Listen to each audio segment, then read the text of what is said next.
Well, everyone, it's time for us to go and take a look at the iPhone 17 and compare it against the iPhone 16 Pro Max and see which particular phone is the better one for you. Now, the thing here between these two types of phones is that they are slightly different, as you can imagine. They're both bringing some really interesting fun things to the table, but I will tell you, if you're going to go and pick up one, is last year's main flagship, better than this year's kind of mid-tier, upper-end tier phone? Let's go and see how they hold up. Now, if you want to pick up this phone or some other phones that I would recommend buying this year, links will be down in the description below. You can get that from there, and you can help support the channel at the exact same time. Now, starting off with the outside of both these particular phones. The iPhone 16 Pro Max originally came out last year, and it's going to be giving you a 6.9-inch Super Retina XDR OLED display. So this is going to be a pretty good looking type of display on the front side, which I think is a really nice advantage. It's going to be looking pretty good, it's going to feel pretty good, and I would imagine that if you're going to go through and pick up a panel, this is going to be a pretty decent looking type of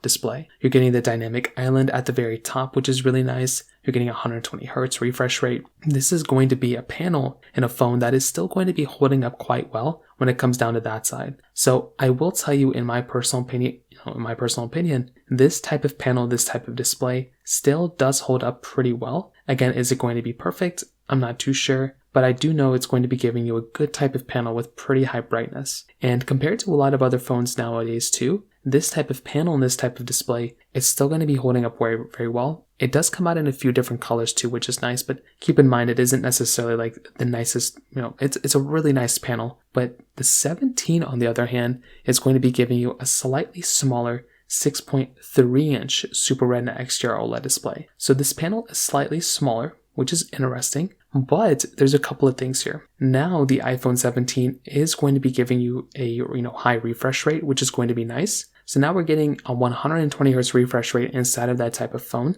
which in and of itself is a very, very nice thing. On top of that, the iPhone 17 is also going to be giving you 3000 nits of peak brightness. That right there is also going to be a very nice thing to have. So if you're going to go through and pick up a phone in that standpoint, that right there is going to be a very cool thing to kind of think about. So I, for one, I'm a big fan of it. I think Apple did a really good job with this type of phone, and you are going to be getting a little bit of a better improvement when it comes down to that type of side within this phone in that particular perspective. So higher brightness and refresh rate is basically the same. So that is kind of a nice thing going on for this type of device. Now, some other big things to keep in mind here too. If you're going to go through and pick up these types of devices, it's also really important to remember that their build qualities are roughly around the same. So they both are going to feel kind of the same in the hand, which is always nice to have. So you're going to be getting kind of similar type of texture and feeling when it comes down to that side. Now the bottoms are both USB-C. The backside are both giving you frosted glass backs, which again is a very nice thing to have. I love having a frosted glass back, and you're going to be getting that type of capability inside of this type of device, which again is a very nice thing to basically have there. You're going to be getting a dual camera setup on the iPhone 17, whereas on the iPhone 16 Pro Max, you're getting a triple camera setup with a LiDAR sensor. MagSafe capability, everything like that is going to be,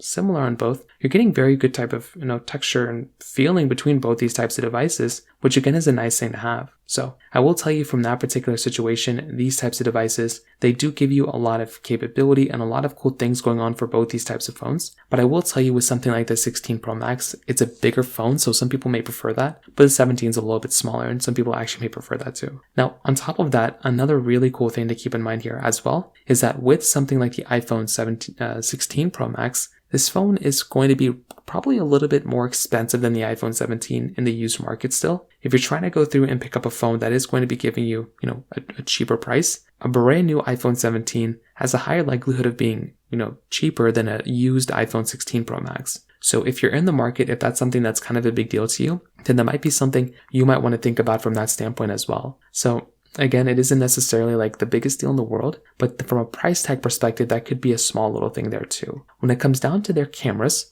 this is also going to be another slight difference. The iPhone 17, like I said before, is giving you this dual camera setup. So this is still going to be like a pretty nice camera for the most part. The 16 Pro Max is giving you a triple camera setup. So if you are going to go through and pick up a phone, this is going to be another difference. The iPhone 17, for giving you that dual camera setup, I think is still going to be pretty nice. It's still going to be giving you a good type of, capability and stuff. It is going to be, 48 megapixel on both sides. So kind of keep that in mind, but I still think that is a kind of a nice type of layout for this type of phone when it comes down to it. So they're both giving you 4K at 60 on the back side and 4K at 60 on the front, but the iPhone 16 Pro Max does give you 4K 120. So there's a little bit of an added benefit for something like the iPhone, 16 Pro Max. But I will say from a camera standpoint, you are also getting center stage capability on the iPhone 17. So that is a slight little advantage for something like the iPhone, 17 when it comes down to it from that standpoint as well. So once again, it kind of just depends on how you kind of take a look at it. But, it is just one of those slight differences. But I feel like these types of phones are still giving you a pretty good type of experience when it comes down to it as well. So definitely, I would say the 16 Pro Max is probably the camera I would choose, but I think the iPhone 17 is still really good too. When it comes down to software longevity, this is also going to be a slight difference. If you're trying to basically get the phone that's going to be giving you kind of like that better, longer lasting type of software, there's a high chance that something like the iPhone, 17 is going to be the one that's going to last technically a little longer. So if you are wanting the device that is going to be giving you a longer lasting software there, then something like the iPhone 17 is going to last it probably like an extra year. But again, it isn't like the biggest deal in the world, but again, it is going to be just one of those slight small things that you might run into from that particular standpoint as well. When it comes down to their software, their battery life, there's also a high chance the 16 Pro Max is probably going to be that longer lasting battery life there too. So it's a bigger size phone, it's going to be giving you a bigger size battery. And that right there could be another one of those advantages for that type of device when it comes down to it as well. And finally, when it comes down to the performance, the iPhone 17 is going to be giving you the Apple A19 chipset inside, where the iPhone 16 Pro Max is giving you that Apple A18 Pro chipset inside. So definitely these two phones are going to be giving you like really good type of capability and stuff. The iPhone 16 Pro Max is probably going to be the one that's going to be probably,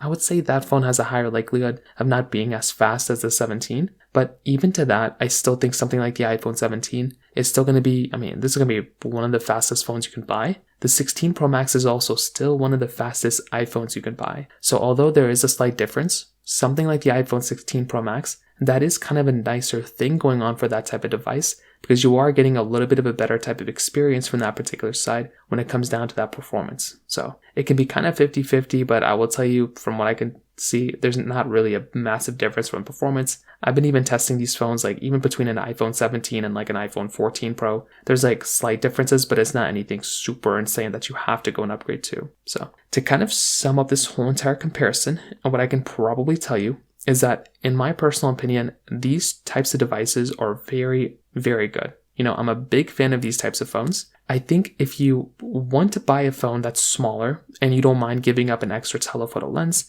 you don't mind giving up basically like the extra better feeling type of body or like that bigger crazy type of display, things like that, then I think an iPhone 17 makes probably more sense to buy. This is one of those rare years where a phone like an iPhone 17 is a really good type of device from what I can see.